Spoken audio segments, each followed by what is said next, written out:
Jerônimo Savonarola, o precursor da Grande Reforma, 1452-1498. O povo de toda a Itália afluía em número sempre crescente a Florença. A famosa Catedral do Duomo não mais comportava as enormes multidões. O pregador Jerônimo Savonarola, abrasado com o fogo do Espírito Santo e sentindo a iminência do julgamento de Deus, trovejava contra o vício, o crime e a corrupção desenfreada na própria igreja. Como resultado, o povo abandonou a leitura das publicações torpes e mundanas para ler os sermões do ardente pregador. Deixou os cânticos das ruas para cantar os hinos de Deus.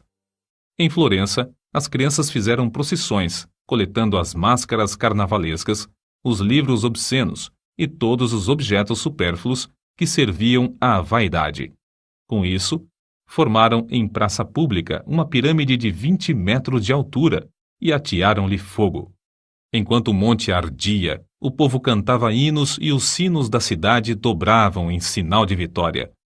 Se o ambiente político fosse o mesmo que depois veio a ser na Alemanha, o intrépido e devoto Jerônimo Savonarola teria sido o instrumento usado para iniciar a Grande Reforma em vez de Martim Lutero.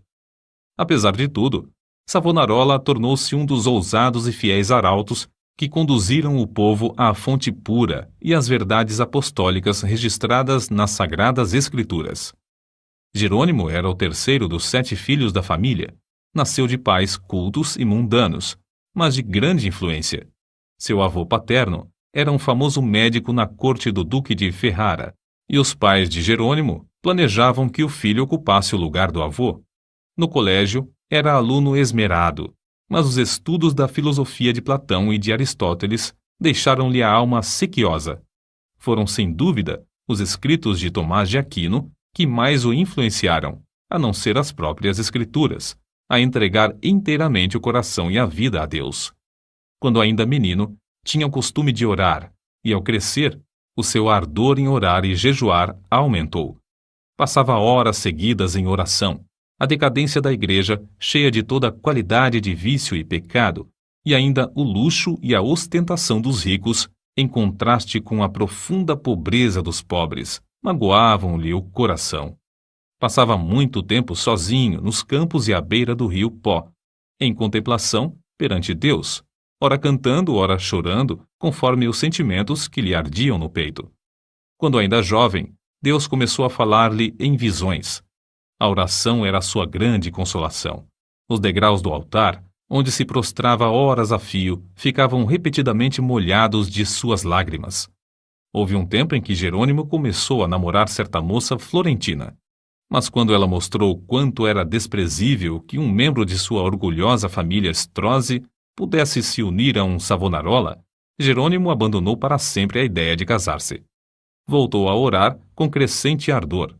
Enjoado do mundo, desapontado acerca dos seus próprios anelos, sem achar uma pessoa compassiva a quem pudesse pedir conselhos, e cansado de presenciar as injustiças e perversidades que o cercavam, coisas que não podia remediar, resolveu abraçar a vida monástica.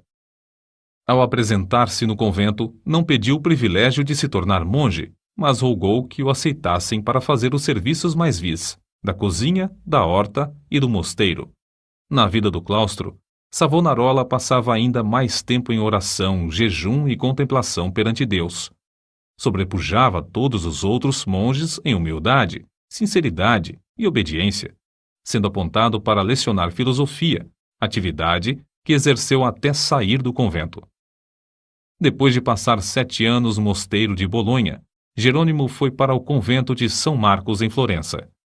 Grande foi o seu desapontamento ao ver que o povo florentino era tão depravado como os dos demais lugares. Até então ainda não reconhecia que somente a fé em Deus salva o pecador. Ao completar 1 ano no convento de São Marcos, foi apontado instrutor dos noviciados e, por fim, designado pregador do mosteiro.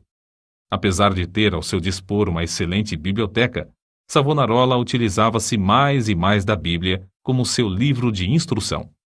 Sentia cada vez mais o terror e a vingança do dia do Senhor que se aproxima e, às vezes, entregava-se a trovejar do púlpito contra a impiedade do povo. Eram tão poucos os que assistiam às suas pregações que Savonarola resolveu dedicar-se inteiramente à instrução dos noviciados. Contudo, como Moisés, não podia escapar à chamada de Deus. Certo dia, ao dirigir-se a uma feira, teve repentinamente uma visão dos céus abertos por onde passavam, perante seus olhos, todas as calamidades que sobrevirão à igreja. Então, lhe pareceu ouvir uma voz do céu ordenando-lhe anunciar aquelas coisas ao povo. Convicto de que a visão era do Senhor, começou novamente a pregar com voz de trovão. Sob a nova unção do Espírito Santo, a sua condenação ao pecado era feita com tanto ímpeto que muitos dos ouvintes, ao fim da prédica, saíam andando atordoados, sem falar, nas ruas. Era coisa comum, durante seus sermões, homens e mulheres de todas as idades e de todas as classes romperem em veemente choro. O ardor de Savonarola na oração aumentava dia após dia, e sua fé crescia na mesma proporção. Frequentemente, ao orar, caía em êxtase. Certa vez, enquanto sentado no púlpito, sobreveio-lhe uma visão durante a qual ficou imóvel por 5 horas. Nesse período, todos os presentes à igreja contemplaram o rosto do pregador brilhando.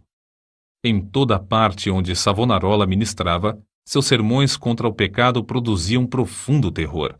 Os homens mais cultos começaram então a assistir às pregações em Florença. Foi necessário realizar as reuniões na Duomo, onde continuou a pregar durante 8 anos. O povo se levantava à meia-noite e esperava na rua até a hora de abrir a catedral. O corrupto regente de Florença, Lorenzo Médici, experimentou todas as formas de abordagem, a bajulação, as peitas, as ameaças e os rogos, para induzir Savonarola a desistir de pregar contra o pecado, especialmente contra a perversidade do regente. Por fim, vendo que tudo era debalde, contratou o famoso pregador Frei Mariano para falar contra Savonarola. Frei Mariano pregou um sermão, mas, pelo fato de o povo não ter prestado atenção à sua eloquência e astúcia, ele não ousou continuar. A essa altura, Savonarola profetizou que Lorenzo, o Papa e o rei de Nápoles morreriam dentro de 1 ano, e assim sucedeu. Depois da morte de Lorenzo, Carlos VIII da França invadiu a Itália, e a influência de Savonarola aumentou ainda mais. O povo abandonou a literatura torpe e mundana para ler os sermões do famoso pregador. Os ricos socorriam os pobres em vez de oprimi-los. Foi nesse tempo que o povo fez a grande fogueira na Piazza da Florença e queimou grande quantidade de artigos usados para alimentar vícios e vaidade. Não cabia mais, na Grande Duomo, o seu imenso auditório. Contudo, o sucesso de Savonarola foi muito curto. O pregador foi ameaçado, excomungado e, por fim, no ano de 1498, por ordem do Papa, foi queimado em praça pública. Com as palavras "O Senhor sofreu tanto por mim", terminou a vida terrestre um dos maiores e mais dedicados mártires de todos os tempos. Apesar de continuar até a morte, sustentando muitos dos erros da Igreja Romana, ensinava que todos os que são realmente crentes estão na verdadeira Igreja. Alimentava continuamente a alma com a palavra de Deus. As margens das páginas da sua Bíblia estão cheias de notas escritas enquanto meditava nas Escrituras.